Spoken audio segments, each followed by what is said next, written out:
आपके डाउट्स, आपकी शंकाएं सब वैलिड ही है। किसी ने कहा कि आप तो पहले सब दल को जिताए हैं, तो आप पर भरोसा क्यों करें। कोई कह रहा है कि अरविंद केजरीवाल ठगा है, तो अब आपको क्यों फिर से मौका दें। डॉक्टर साहब ने तो पूरा 77 से पूरा हिस्ट्री ही पढ़ के बताया। 77 से ही 47 से तो ज़्यादा आप राजनीति का आपको आइडिया नहीं है। मेरे भाई, कम से कम खुशी की बात यह है कि आप में इतनी चेतना बची हुई है, इतना हिम्मत बचा हुआ है कि आप आकर कुछ समाज या अपने विषय में कुछ बोल पा रहे हैं। जनसुराज की सबसे बड़ी ताकत, सफलता यही है कि इतने अपने आप को प्रबुद्ध कहने वाले लोग एक क्वासाई पॉलिटिकल प्लेटफॉर्म पर आकर बैठे हुए हैं। न तो नेता और को तो देख के आप पहले डर के भागते हैं कि चंदा उंदा लेगा, क्या करेगा क्या नहीं करेगा। आप यहाँ आए हुए हैं और इस घबराहट में नहीं है कि आपसे कोई कुछ ले लेगा, और आपकी हिम्मत हो रही है कि आप खड़ा होकर सवाल पूछ रहे हैं। ये जनसुराज की पहली ताकत और सफलता है। आप जितने यहाँ डॉक्टर सज्जन बैठे हुए हैं, जिन्होंने पूछा कि स्वास्थ्य व्यवस्था को आप कैसे सुधारिएगा, आप लोगों में कई लोगों को अपने अपने स्वास्थ्य मंत्रियों से भी मिलने का अवसर मिला होगा। उनसे कभी नहीं पूछे होंगे, क्योंकि बिहार सरकार में स्वास्थ्य विभाग का एक ही कार्यक्रम है, पता करो कौन डॉक्टर का सबसे ज्यादा प्रैक्टिस चलता है, उसका ट्रांसफर करो और उससे बदले में पैसा का उपाय करो। लेकिन आप में से किसी भी डॉक्टर ने आज तक ये हिम्मत नहीं की होगी कि जाकर पूछे स्वास्थ्य मंत्री से, जिसको आप वोट दबाते रहे हैं, कि भैया ये आप स्वास्थ्य सुधारने के लिए क्या करेंगे। पीछे सज्जन ने हमसे माल न्यूट्रिशन की भी बात पूछी है, अलग अलग आपने सवाल किया है, तो आप उन सवालों पर आएंगे, एक एक सवाल का जवाब भी देंगे। आपकी हमारी दुर्दशा इसलिए है कि बहुत साल पहले, सैकड़ों साल पहले, जो ग्रीस के बड़े दार्शनिक प्लेटो ने कहा कि if you do not participate in democracy, be ready to be ruled by your inferiors. अगर समाज में, राजनीति में आप भागीदार नहीं बनोगे तो इस बात के लिए तैयार रहो कि कोई मूर्ख आदमी राजा बनकर आप पर शासन करेगा। तो बिहार की जो दुर्दशा है वो इसीलिए है कि आप चाहे डॉक्टर हैं या व्यवसायी, अपने आप को सो कॉल्ड प्रबुद्ध कहने वाले लोगों ने राजनीति और राजनीति करने वाले व्यवस्था से अपने आप को अलग कर लिया है। और आप सोच रहे हैं कि जो आदमी शराब का व्यापार करता है, जो बालू माफिया है, वो आकर बढ़िया स्वास्थ्य व्यवस्था काहे नहीं बना रहा। ये कोई रॉकेट साइंस नहीं है मेरे भाई। आप बालू माफिया को स्वास्थ्य मंत्री बनाओगे तो उससे स्वास्थ्य व्यवस्था नहीं सुधरेगा। तो अगर आप गलत आदमी का चुनाव करेंगे तो गलत ही होगा। अब मैं शुरुआत करूंगा भाई साहब के सवाल से, क्योंकि इन्होंने वो व्यक्तिगत एक सवाल उठाया है कि आप अब बहुत बड़े ज्ञानी बन रहे हैं, आप ही तो इन लोगों को बढ़ाए। ठीक तो बात है मेरे भाई, हमको आप बहुत ज्यादा क्रेडिट दे रहे हैं, कोई किसी को बना नहीं सकता है। हाँ, ये जरूर बात है कि पिछले 10 बरस में इनमें से कई नेताओं को, दलों को बढ़ाने में हमने कंधा लगाया है। नीतीश कुमार को हमने नहीं बनाया है, लेकिन नीतीश कुमार का जब दुर्दिन हुआ था तो उनको जिताने में मदद की थी, तो वो उसका उतना दोष हमारा है। लेकिन आप यहाँ आज क्यों आए? आप प्रशांत किशोर को सुनने नहीं आए, आप किसी साधारण डॉक्टर के लड़के को सुनने नहीं आए हैं। आप यहाँ इसलिए भी नहीं आए हैं कि हम 2 बरस से पैदल चल रहे हैं। हम 20 बरस पैदल चलेंगे तो एक डॉक्टर अपना 1 मिनट समय नहीं छोड़ेगा। आप इसलिए आए हैं कि 10 बरस हमने वो काम किया है, समाज में लोगों को पता है कि ये आदमी अच्छा है, खराब है, इस आदमी को राजनीति का समझ है। अगर पैदल चल रहा है तो कुछ न कुछ सोचिए कि चल रहा होगा। ये अपने आप को बड़ा मत बनाइए, अपने आप को पेडेस्टल पर मत बैठाइए। हम जब पैदल चलते हैं, लोग दुकान में, दलान में बैठ के हंसता है, क्या ही चलने से कुछ होगा बिहार में। फिर भी हमारे पास आता है, इसलिए आता है कि उसको डर है कि ये प्रशांत किशोर चल रहा है। और वो डर इसलिए है कि 10 बरस हमने वो काम किया है जो आप कह रहे हैं। मैं इसका रेफरेंस क्यों दे रहा हूं? क्योंकि मैं किसी मुख्यमंत्री का लड़का नहीं हूं, मैं किसी प्रधानमंत्री का लड़का नहीं हूं, मैं एक साधारण डॉक्टर का लड़का हूं और मेरा काम ही मेरा पहचान है। वो काम किए हैं तब आप हमको सुनने आए हैं। हम आपको ज्ञान देंगे कि कैसे चुनाव होगा, आप सुनिएगा। अगर हमने 10 बरस वो काम नहीं किया होता आप वो बात नहीं सुनते। लेकिन लालू यादव का लड़का, राजीव गांधी का लड़का अगर आकर आपको ज्ञान दे तो चाहे जीवन में एक भी चुनाव न जीता हो, आप उसकी बात को खूब गौर से सुनिएगा, क्योंकि वो बड़े बाप का लड़का है। तो ये आप बात समझिए कि हमने उनको बनाया नहीं है, और अगर बनाया है तो उसको सुधारने का भी जिम्मा हम ही लेकर चल रहे हैं। आप कुछ नहीं कर रहे हैं। आप पहले भी कमेंट्री कर रहे थे, अभी भी कमेंट्री कर रहे हैं। किसी ने कहा आप पर भरोसा कैसे करें? आप पढ़े लिखे व्यक्ति हैं, अपने आप को प्रबुद्ध बताते हैं। आपसे ज्यादा तो गांव वाले जानते हैं जनसुराज के बारे में। 2 बरस से हम गांव गांव में घूमकर हमारे वोकल कॉर्ड में गांठ पड़ गया। ये बताते बताते कभी जीवन में हमने किसी से वोट नहीं मांगा। हम लोगों को यही बता रहे हैं कि हम पर भरोसा मत करो, किसी दल पर भरोसा मत करो, अपने बच्चों के लिए जगो, वोट अपने बच्चों के लिए दो। गांव वाले को बता रहे हैं, उसको समझ में आ रहा है, लेकिन यहाँ के आदमी को समझ में नहीं आएगा। और आप उससे बेहतर नहीं हैं। ये पढ़े लिखे लोगों को भ्रम है कि हम लोग बड़ा अच्छा है। बिहार का दुर्दशा इसलिए है कि यहाँ का लोग पढ़ा लिखा नहीं है। तो 2-3 ये जो राजनीति का भ्रम है वो आपको दूर कर देते हैं। बहुत लोगों को लगता है कि जो पढ़ा लिखा नहीं है इसलिए बिहार का दुर्दशा है। इस भ्रम को बिल्कुल दिमाग से हटा दीजिए। जितनी गलती पढ़े लिखे लोग कर रहे हैं उससे कम गलती अनपढ़ लोग कर रहे हैं। जितनी अगर जाति की बात ले लीजिए, हिंदू मुसलमान की बात ले लीजिए, भ्रष्टाचार की बात ले लीजिए, तो पटना में जितने लोगों को आप जिता रहे हैं, पीछे के लोग तो फिर भी उलट पलट रहे हैं। पटना का विधायक पिछले 20-20 वर्ष से चुनाव नहीं हारे हैं। और पटना की क्या दुर्दशा है आप लोगों को पता है। तो पढ़ा लिखा वोटर कहीं इस बात का प्रमाण नहीं है। जब देश आजाद हुआ तो इस देश में कुल 18% लोग साक्षर थे, 82% लोग निरक्षर थे। 82% इलिटरेट समाज ने गांधी को अपना नेता बनाया, अंबेडकर को, नेहरू को, पटेल को, बोस को चुना। आज पेपर पे बिहार में 77% लोग पढ़े लिखे हैं, और आपने पिछले 30 वर्ष में किसको नेता बनाया है ये आपको हमको बेहतर पता है। इस बात का प्रमाण नहीं है कि पढ़ाई लिखाई से आप अच्छा वोटर बन जाएंगे। मनमोहन सिंह जी देश में जीवन में सिर्फ एक ही बार चुनाव लड़े, दक्षिण दिल्ली से चुनाव लड़े, और बीजेपी के एक साधारण कार्यकर्ता से चुनाव हार गए। बीजेपी के एक साधारण कार्यकर्ता ने मनमोहन सिंह जैसे बड़े इकोनॉमिस्ट को चुनाव हरा दिया। और वो चुनाव झंझारपुर से नहीं लड़े, वो चुनाव मधुबनी से नहीं लड़े, बिहार से नहीं लड़े कि जाति पर सब वोट पड़ता है।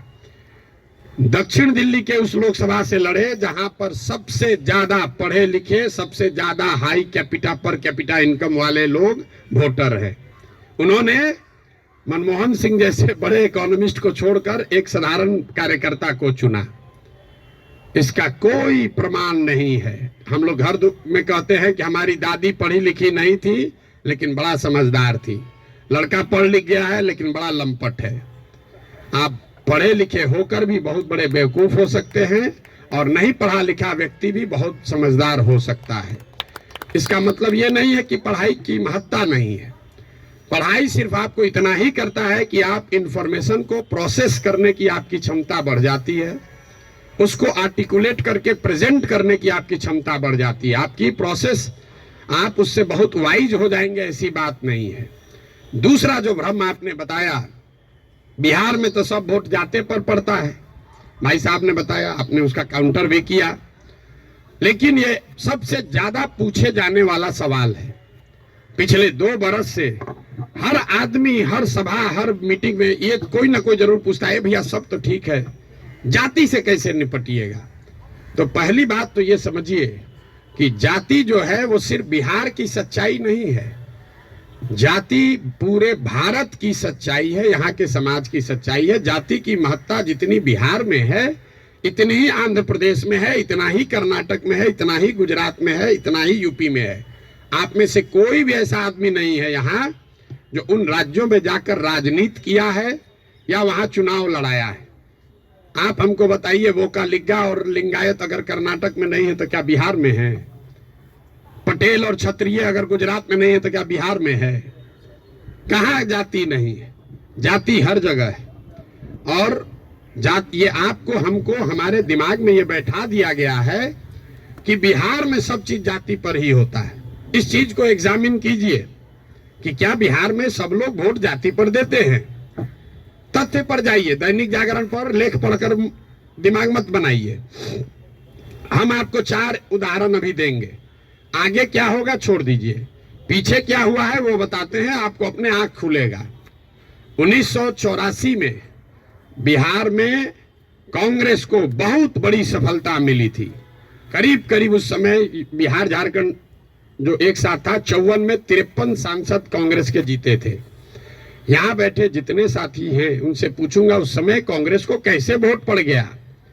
राजीव गांधी के जाति के बहुत लोग तो नहीं रहते हैं बिहार में, तो आप बताएंगे कि वोट राजीव गांधी को नहीं पड़ा, वो तो इंदिरा गांधी की मृत्यु हुई। उस मृत्यु से जो सहानुभूति की लहर बनी उसमें जाति पाति छोड़कर सबने कांग्रेस को वोट दिया। सब लोग मुड़ी हिला रहा है, उसको लिख लीजिए। फिर पूछेंगे 1989 में इसी बिहार में क्या हुआ? बीपी सिंह जी के नेतृत्व में कैसे पूरा जनता दल बिहार जीत गया? आप में से ज्यादातर लोग बताएंगे कि जनता दल को वोट नहीं पड़ा, वोट उस समय पड़ा बोफोर्स के नाम पर। बहुत बड़ा एक माहौल बन गया था भ्रष्टाचार के खिलाफ। लोगों ने कहा राजा नहीं फकीर है, देश का तकदीर है। सब ने जाकर बीपी सिंह को वोट दिया, इसको भी नोट कर लीजिए। फिर आपसे पूछेंगे 2014 में क्या हुआ? मोदी जीत गए, भाजपा कैसे जीत गया बिहार में? तो आप कहेंगे भाजपा का तो कोई ताकत ही नहीं था। वोट भाजपा को नहीं पड़ा, मोदी को पड़ा। मोदी के नाम पर ऐसी लहर बन गई कि समाज के हर वर्ग ने जाकर मोदी को वोट दिया। फिर आपसे पूछेंगे 2019 में क्या हुआ? तो लोग बताएंगे यहां राजनीति तो सब बात करता है कि भैया एकदम कांटे का मुकाबला था। ये जो पुलवामा हुआ ना, उसके बाद समझिए कि हर जात का आदमी जाकर मोदी को ही वोट दे दिया। इन चारों चुनावों को आप कागज में लिख लीजिए। 84 एक घटना है, किसी बड़े नेता की मृत्यु और उससे उपजी हुई सहानुभूति की लहर। 89 एक विषय है, भ्रष्टाचार बोफोर्स और उससे बनी हुई लहर। 2014 में एक व्यक्ति है मोदी, जिसके प्रभाव की लहर। और 2019 पुलवामा राष्ट्रवाद की लहर। ये आपको क्या बताता है? अगर कोई व्यक्ति, अगर कोई विषय, अगर कोई घटना, अगर कोई विचारधारा समाज के इमेजिनेशन को कैप्चर कर ले तो समाज में ये ताकत है कि वो जातियों से ऊपर उठकर वोट करता रहा है। आगे करेगा कि नहीं छोड़ दीजिए, करता रहा है। फिर भी आपको लग रहा है कि ना भैया यहाँ तो जातीय पर होता है, आप क्या एग्जाम्पल दे रहे हैं? तो हम आपको बता रहे हैं आपको क्यों लगता है। हमने कई चुनावों का उदाहरण आपको नहीं दिया, 4 ही का दिए। उन चुनाव में क्या हुआ? जब लड़ने वाला व्यक्ति या चुनाव, उसमें कोई ऐसी बड़ी घटना ना हो, कोई नया विकल्प ना हो, कोई चेहरा ना हो, कोई विषय ना हो, दोनों लड़ने वाले एक ही जैसे दिख रहे हैं, तो समाज भी कहता है भैया दोनों तो एक जैसा है, चलो अपने जाते को दे देते हैं। तो ज्यादातर समय जो चुनाव हुआ है पिछले 30-40 वर्षों में, वो कोई डिफरेंशिएटर नहीं रहा है। तो जिसको मीडिया कहता है लहर वाला चुनाव नहीं है। अब आप कहिएगा तो लोकसभा का चुनाव का एग्जाम्पल दिए हैं, विधानसभा में ऐसा नहीं होगा। विधानसभा का एग्जाम्पल देख लीजिए। 2010 में नीतीश कुमार और भाजपा इसी बिहार में 206 विधानसभा जीतकर सरकार बनाए। उस समय नीतीश और भाजपा के गठबंधन में मोदी जी नहीं थे, मोदी जी का नाम इतना बड़ा नहीं था, अमित शाह नहीं थे, भाजपा की इतनी ताकत नहीं थी। उनके सामने उनका मुकाबला था लालू जी के गठबंधन से, जिसमें लालू जी थे, कांग्रेस थी और रामविलास पासवान जी थे। लालू जी की ताकत आज के तेजस्वी यादव से तो निश्चित तौर पर ज्यादा थी 2009 में। रामविलास जी की ताकत उनके लड़के से ज्यादा थी और कांग्रेस भी उस समय 2009 में देश में सत्ता में थी। इसके बावजूद 2010 के चुनाव में एनडीए को, नीतीश और भाजपा को 206 सीट आया। वही गठबंधन जब वो 2020 में लड़े तो इस बार भाजपा के साथ मोदी भी हैं, अमित शाह भी हैं, देश में भाजपा की ताकत बढ़ी हुई है। दूसरे साइड एनडीए में अब लालू जी के जगह तेजस्वी जी आ गए थे। रामविलास जी के का दल तो उस गठबंधन में था ही नहीं और कांग्रेस की भी ताकत कमी हुई, लेकिन एनडीए गठबंधन को 125 सीट भी मिलने में दम निकल गया। क्यों? क्या एनडीए को वोट देने वाले सारे जाति के लोग बिहार छोड़कर चले गए? नहीं, ऐसा इसलिए हुआ कि 2005 से लेकर 2009 की जो पहली सरकार नीतीश की चली थी, समाज का हर वर्ग ये समझता था कि नहीं, इसमें कुछ न कुछ काम हुआ है। तो जातीय समीकरण भी था और काम भी था, तो 206 सीट आया। लेकिन उसी बिहार में जब नीतीश का काम खराब हुआ तो उसी एनडीए गठबंधन को 125 सीट आया। आपको लोकसभा का उदाहरण दिया, विधानसभा का उदाहरण दिया, अब आपको मुखिया का उदाहरण दे देते। पिछले बार मुखिया के चुनाव में बिहार में 80% मुखिया चुनाव हार गया है, 80%, और वार्ड सदस्य करीब करीब 95%। सब लोग अपने जाति से जीत कर आए थे। कैसे हार गए चुनाव? ये भ्रम मत पालिए कि जाति से ही सब होता है। अगर सिर्फ जाति से, फिर कहेगा भैया कैसे आप हो सकता है? बिहार में नीतीश कुमार के जाति के कितने लोग रहते हैं?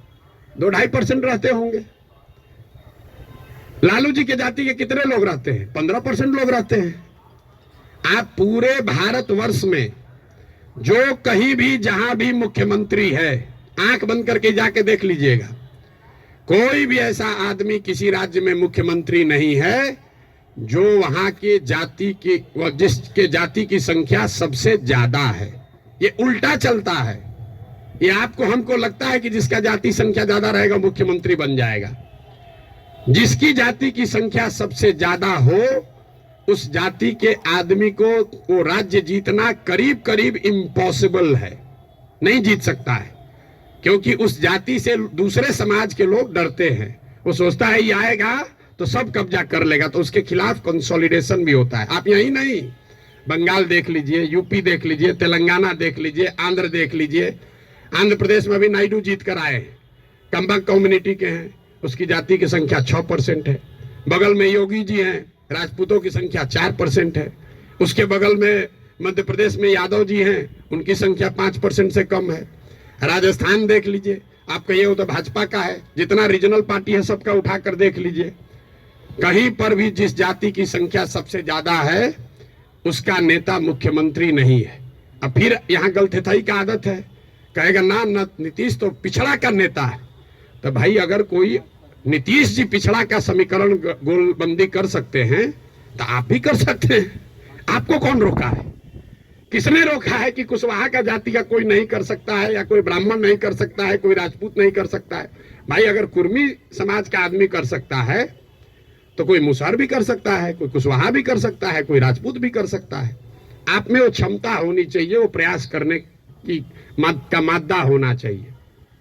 जाति का भ्रम मत पालिए। और अंतिम बात, मान लीजिए एक बार कि आपको बात मान भी लेगी जाति बड़ा महत्वपूर्ण है, तो जिसको भी राजनीति के जरिए समाज का अगुवा बनना है, उसके पास ये विकल्प नहीं है कि समाज में सब सुधर जाएगा तब हम आएंगे।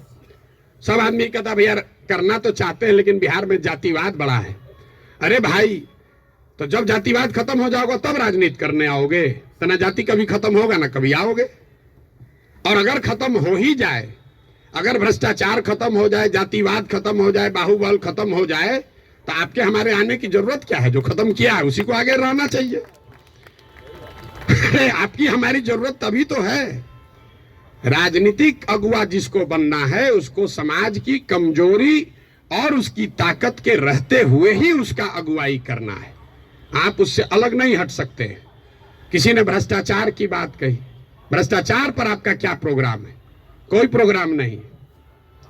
भ्रष्टाचार तब सुधरेगा जब आप और हम भ्रष्टाचार कम करेंगे।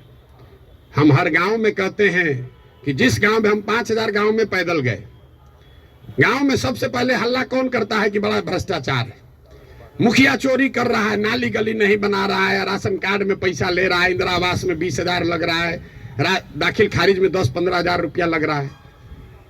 वही आदमी करता है जो 2 बरिस पहले मुखिया के चुनाव में 500 रुपया लेकर वोट दिया है।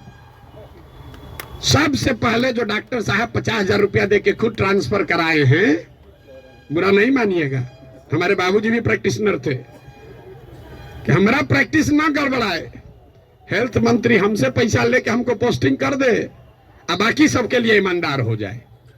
कैसे संभव है रे भाई, कैसे संभव है? आप सोच रहे हैं कि हम 50,000 रुपया दे के क्रीम पोस्टिंग करा लें, क्रीम पोस्टिंग, कि खाली जाके हाजिरी बनाए, सिविल सर्जन को 5,000 रुपया दे, आप प्रैक्टिस करते रहे। स्वास्थ्य व्यवस्था को सुधारने के लिए बड़ा बड़ा लंबा लेक्चर दीजिएगा, ये कभी हो सकता है? नहीं हो सकता है। स्वास्थ्य व्यवस्था को लेकर जनसुराज की क्या सोच है? बिल्कुल ये सही सवाल है। सिर्फ स्वास्थ्य व्यवस्था को लेकर नहीं, 2 संकल्प जो जनसुराज में हम लोगों ने दिया है कि बिहार के हर पंचायत का, बिहार का नहीं, हर पंचायत का 8,500 पंचायतों का हम योजना बनवा रहे हैं, पैदल चल के खुद जाकर देखकर। और ये तय किया जा रहा है कि उस पंचायत में पढ़ाई की व्यवस्था कैसे होगी, 800 से 1200 रोजगार के अवसर कैसे पैदा किए जाएंगे, और उस पंचायत में जिस तरह की भी खेती होती है उस खेती को खाने वाले खेती से कमाने वाला खेती कैसे बनाया जाएगा।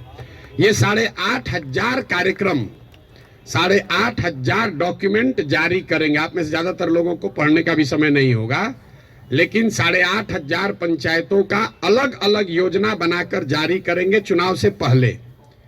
उसके साथ साथ बिहार के विकास के लिए जो 10 महत्वपूर्ण पहलू हैं, उसमें स्वास्थ्य भी इंक्लूडेड है, उस पर भी 10 साल का विजन डॉक्यूमेंट बनाकर आपको चुनाव से पहले जारी करेंगे। ये बताएंगे कि बिहार में स्वास्थ्य की व्यवस्था को कैसे सुधारा जाए। आप उसको पढ़िए, समझिए, कुछ योगदान देना है योगदान भी दीजिए, सुझाव भी दीजिए, और अगर ठीक लगे तो अच्छा तब अपनाइए, हमारे कहने पर मत जाइए। अब आप कहिएगा कि अभी काहे नहीं जारी किए हैं? अभी इसलिए नहीं जारी किए हैं कि अगर अभी हम वो योजना जारी कर दें तो वो मेरी सोच होगी, उसमें आपकी और बिहार के लोगों की सोच समाहित नहीं है। पहले गांव गांव जाकर देखकर ये समझ रहे हैं, लोगों से पूछ रहे हैं कि क्या करना पड़ेगा। ज्यादातर आदमी कहेगा नया क्या देख लीजिएगा इसमें, हम आपको बता रहे हैं नया क्या देख लेंगे। हम भी बिहार के सरकारी स्कूल में पढ़े हैं, हमने अपने बाबूजी के क्लिनिक में देखा है 100 रुपया के मोनोसेफ नहीं खरीद पाने के वजह से इनके फ्लाइटिस के पेशेंट हाथ जोड़ के कहते हैं भैया मर जाए, लेकिन अब हम कुछ नहीं कर सकते, घर में कुछ नहीं बचा है, 100 रुपया। तो हमको उसकी समझ है, लेकिन इसके बावजूद जब हम 2 बरस से चल रहे हैं पैदल, तो जो गरीबी, जो बदहाली, जो कष्ट मैंने जमीन पर देखा है, इसका मुझे कभी अंदाजा नहीं था। हम संयुक्त राष्ट्र संघ में पब्लिक हेल्थ में ही 10 बरस काम किए, यहाँ राजनीति में से भी जुड़े रहे, लेकिन जितनी गरीबी बदहाली हम अपनी आंखों से देख रहे हैं, ये आंकड़ों से दिखने वाली गरीबी से कहीं ज्यादा है। आपने कुपोषण की बात कही, यहाँ सब डॉक्टर बैठे हुए, आप में से ज्यादातर आदमी ऐसे होंगे जो शायद ही कोई 10 से ज्यादा हीमोग्लोबिन वाली महिला आपको देखते होंगे। यहाँ हम लोग जो एक स्टडी करा रहे हैं, देखते हैं, आप देखिएगा कल से ध्यान से, गांव में कहीं जाइए, 55-60 साल से ज्यादा उम्र की कोई महिला आपको सीधी खड़ी नहीं दिखेगी, सब बेंड हो गई है ऊपर से। तो न्यूट्रिशन, आपको, आप न्यूट्रिशन समझते अगर हैं, आप लोग तो डॉक्टर हैं, तो आपको पता है कि लंबे समय तक हीमोग्लोबिन की कमी की वजह से और ग्रोइंग एज में कैल्शियम नहीं मिलने की वजह से बोन का स्ट्रक्चर इतना कमजोर है कि समय से पहले वो बेंड होने लगता है। ये जब आप गांव में चलिएगा तो देखिएगा, 5 फीट 4 इंच से ज्यादा, 5 फीट 5 इंच से ज्यादा उम्र हाइट की कोई महिला आपको दिखने वाली नहीं है। आपने ठीक कहा, न्यूट्रिशन कोई वन शॉट सॉल्यूशन नहीं है, एंड इंटरजेनरेशनल प्रॉब्लम है। जिस मोदी जी के किताब पेपर की आप बात कर रहे हैं, एक आंकड़ा आपको दे रहा हूं, आज से 300 साल पहले यूरोप में लोगों की एवरेज हाइट भारत में लोगों के एवरेज हाइट से 1.4 इंच कम होती थी। अब यूरोप में 300 साल में on an average 1.6 inch Bharat से ज्यादा हो गई है। 300 वर्ष में करीब करीब 3 इंच लंबाई का असर पड़ गया है। और दुनिया भर में जो डेवलपमेंटल इकोनॉमिक्स पढ़ते हैं उनको मालूम है कि हाइट और लाइफ टर्म अर्निंग में डायरेक्ट कोरिलेशन है। The taller you are more likely to earn higher income and wages than those who are not. इसका मतलब ये नहीं कि जिसका हाइट कम है पैसा कम कमा रहा है, तुरंत लोग गणना करने लगेगा कि तो बड़ा नाटा आदमी को देखें बड़ा पैसा कमा रहा है। Height is a reflection of your overall growth. अब डॉक्टर लोग को हम क्या बताएंगे, आपको समझ है, हाइट दिख रही है और ब्रेन का ग्रोथ आपको नहीं दिखता है। तो जो लंबे समय तक स्टडीज हुई हैं उसमें ये क्लियर बताया गया है कि हाइट और लाइफ टर्म अर्निंग, समाज के सोसाइटी में लाइफ टर्म अर्निंग का डायरेक्ट कोरिलेशन है। तो बिहार में ये परेशानी है, एक झटके में मेरे भाई साहब वो खत्म नहीं हो सकता है। यहाँ किसी ने पर कैपिटा इनकम की बात की। बिहार में पर कैपिटा इनकम है 35,000 रुपया। देश में प्रति व्यक्ति आय है करीब करीब 1,34,000। बिहार का प्रति व्यक्ति आय है 35,000 रुपया सालाना। उसमें अगर पटना और बेगूसराय को हटा दीजिएगा तो ये प्रति व्यक्ति आय घट के हो जाएगा 22,000 रुपया। 22,000 को जरा 365 से डिवाइड कर दीजिए, देखिए कि दिन में कितना हुआ। 100 में 80 आदमी यहाँ दिन में 100 रुपया भी नहीं कमा रहा है। आप किस न्यूट्रिशन की बात करेंगे। मुझे एक लड़का मिला, उसको हम लोग कैंप में शाम में खाना खिलाते हैं, जो लड़के आते हैं, बहुत ज्यादा खा रहा था। तो उसको ऐसे बुला के पूछे, बेटा ये इतना रोज खाते हो? बोला सर आज तक जीवन में ऐसा हुआ ही नहीं कि हम खाना खत्म कर लिए और तसली में अभी चावल बाकी है। आज तक ऐसा जीवन में नहीं हुआ कि हमारा पेट भर गया हो और चावल अभी तसली में बाकी है। जो जितना खाना है उसी से पेट भरना है। आप न्यूट्रिशन की क्या बात करेंगे।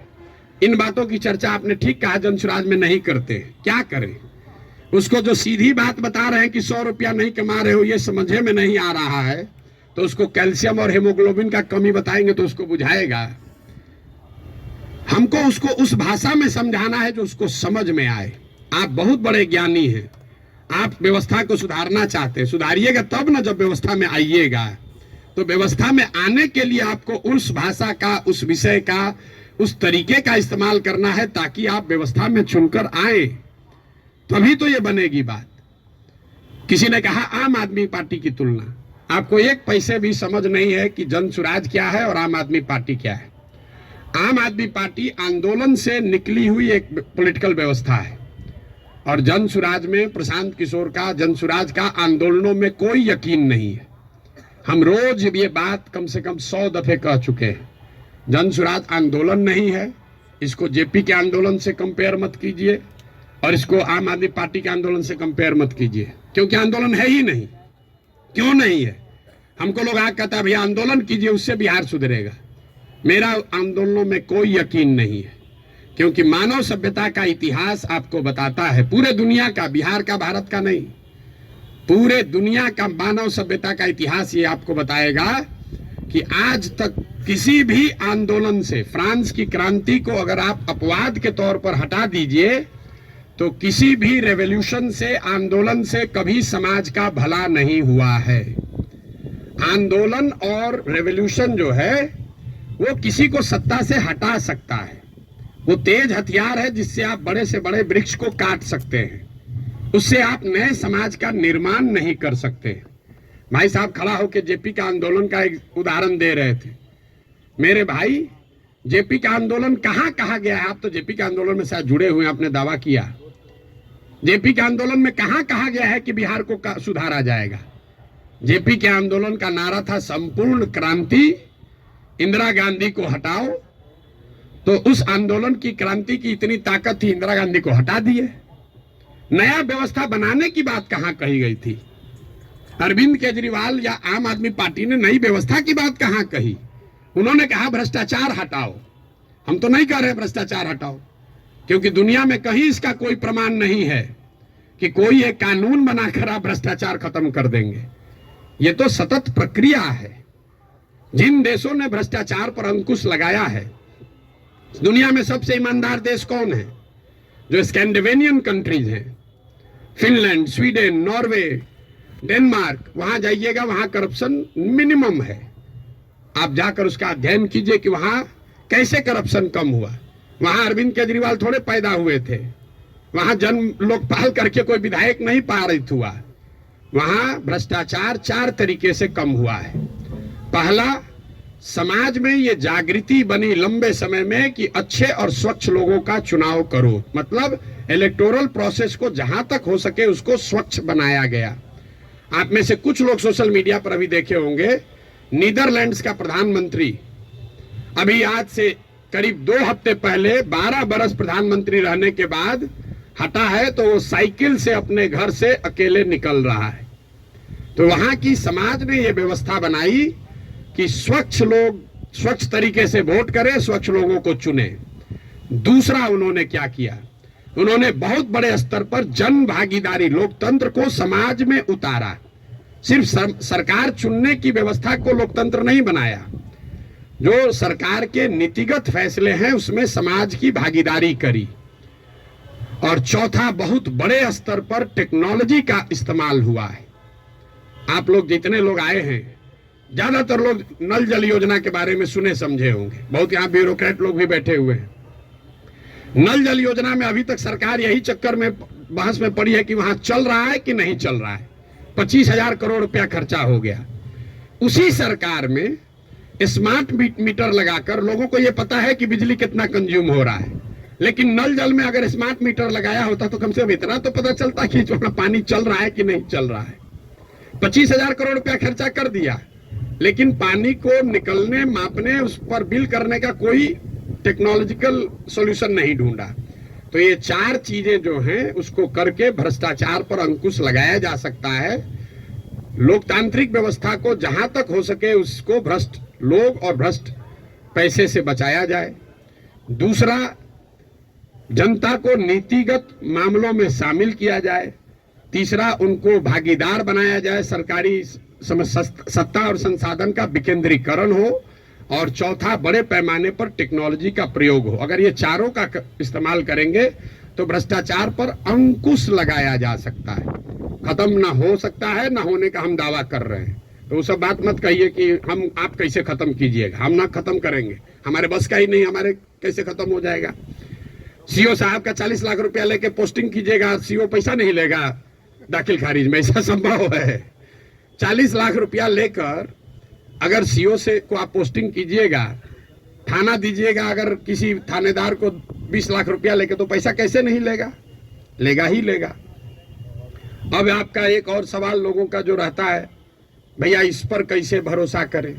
भाई बिल्कुल मत भरोसा करो। जो पहले से आपको ठग रहा है, आप लोग डॉक्टर हैं, जो दवा पहले से फेल है उसको इस्तेमाल करना चाहते हो, लेकिन ट्रायल मेडिसिन कैसे, मेडिसिन का ट्रायल कैसे होता है?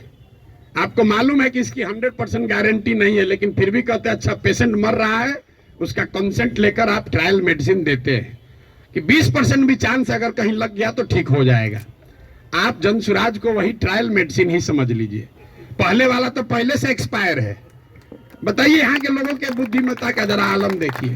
जो पहले से एक्सपायर मेडिसिन है उसको देने के लिए तैयार है, लेकिन ट्रायल मेडिसिन में शायद संभावना है 10% ठीक हो जाए, हम 10% कह रहे हैं, तो उस पर आप दाव नहीं लगाना चाहते। पहले से एक्सपायर मेडिसिन को कह रहे इसी को दो।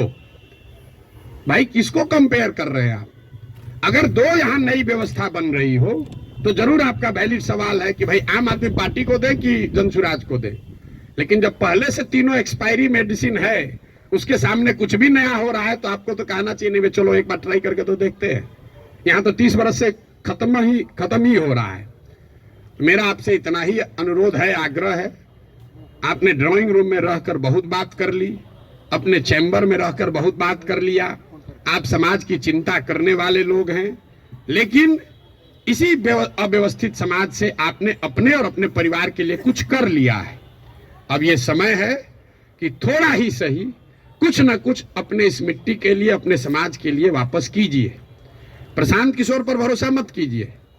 हम करें, आप करें, हमारे बच्चे करें, आज हो या 20 वर्ष के बाद हो, करना तो किसी न किसी बिहार के आदमी को ही पड़ेगा। ये बात आप गांठ बांध लीजिए। कोई तमिलनाडु से आकर बिहार की व्यवस्था सुधारने वाला नहीं है। और डॉक्टरों का और बुद्धिजीवियों के लिए अंतिम बात, आपका सबसे बड़ा स्टेक है। कई बार पैसे वाले बुद्धिजीवियों को लगता है हम तो बचे हुए हैं, इससे हमारा लड़का तो बंगलोर सेटल हो गया। मेरे भाई, आपका दुर्दशा सबसे ज्यादा है। जो गरीब है उसका बच्चा तो फिर भी छठ उठ में आ जा रहा है, ट्रेन में धक्का खा के भी। आपका बच्चा कहता है ना, कहां जाएंगे छठ में, वहां ठीक नहीं लगता है। जो गरीब है वो बूढ़ा होगा, वापस अपने घर में आएगा, क्योंकि उसको बॉम्बे बेंगलोर रहने का साधन नहीं है। लेकिन आपके बच्चे, जिसके लिए आप अभी 18 घंटा काम कर रहे हैं, जैसे हमारे बाबूजी किए, आपके बच्चे बिहार वापस लौट कर आने वाले नहीं है। अगर जहाज डूबेगा तो उसमें बैठा हुआ हर व्यक्ति डूबेगा। हमारे बाबूजी भी 12 घंटा, कभी संडे को भी छुट्टी नहीं लिए, रात दिन लगे रहे, घर बना रहे हैं। हमारा बेटा रहेगा यहाँ, हमारा पतोह रहेगा यहाँ, हमारा लिविंग रूम रहेगा। आज ही कोई आदमी आया था, भैया 4 बरस से आप घर नहीं गए, वहाँ बक्सर में मेरा घर है, सासाराम में भी घर है, 4 बरस से वहाँ कोई दिया बत्ती जलाने वाला भी नहीं है। और हम तो 4 बरस से छोड़े, हमारा लड़का अगले 40 बरस नहीं आएगा, चाहे हम में जितना। ये देखिए, जिसका घर है, इनके बच्चे यहाँ नहीं है। इतना बड़ा बनाए हैं पटना में, इससे बड़ी प्रॉपर्टी पटना में नहीं होगी प्राइवेट। इनके बच्चे भी यहाँ नहीं है। अगर बिहार में वो व्यवस्था होती तो इस घर को बनाने वाले लोग भी यहाँ रहते। इस घर का ये बहुत बड़ा एग्जाम्पल है। अब देखिए इसकी दशा, जब इनके बच्चे यहाँ आकर नहीं रह रहे हैं, तो आप जो अपना मेहनत कर रहे हैं बेगूसराय में, मुजफ्फरपुर में, औराई में, कटिहार में, मेरे भाई कुछ नहीं बचेगा। इसलिए आपकी हमारी जिम्मेवारी है कि समाज को बनाइए, खड़ा कीजिए। अगर वहां अच्छा स्कूल खुल गया है तो आपका बच्चा आपके साथ रह के पढ़ रहा है। अगर यहाँ अच्छी व्यवस्था हो जाएगी तो शायद आपका बच्चा आपके साथ नौकरी करते हुए बिहार में रहेगा, वरना जड़ ही खत्म हो जाएगा। हम गांव में चलते हैं, देखते हैं जितने बड़े घर पुराने बने हैं, सब करीब करीब भूत बंगला बन गया है, ढह कर खंडहर हो गया है। तो ये प्रबुद्धों को समझने सोचने का समय है।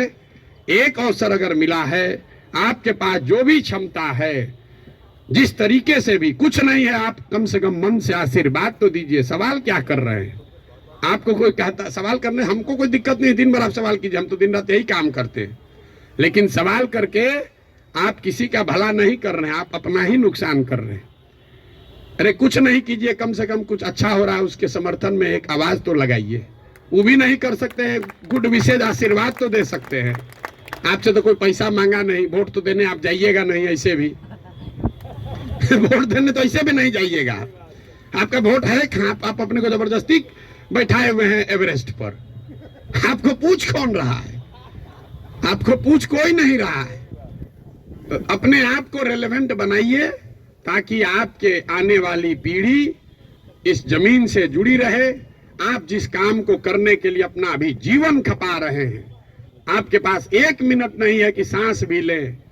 जो चीज बना रहे हैं उसको भोगने वाला, उसका उपयोग करने वाला कोई नहीं बिहार में बचेगा आपका अपना, अगर आप बिहार की व्यवस्था को सुधारने के लिए कुछ न कुछ न करें। और ये आपकी हमारी नैतिक और मौलिक जिम्मेवारी भी है कि अगर भगवान ने हम लोगों के लिए अच्छा कुछ कर दिया है तो हम लोग की जिम्मेवारी है कुछ वापस हम लोग इस समाज को दें। अब आपका और कोई सवाल है तो कर लीजिए। बहुत बहुत धन्यवाद।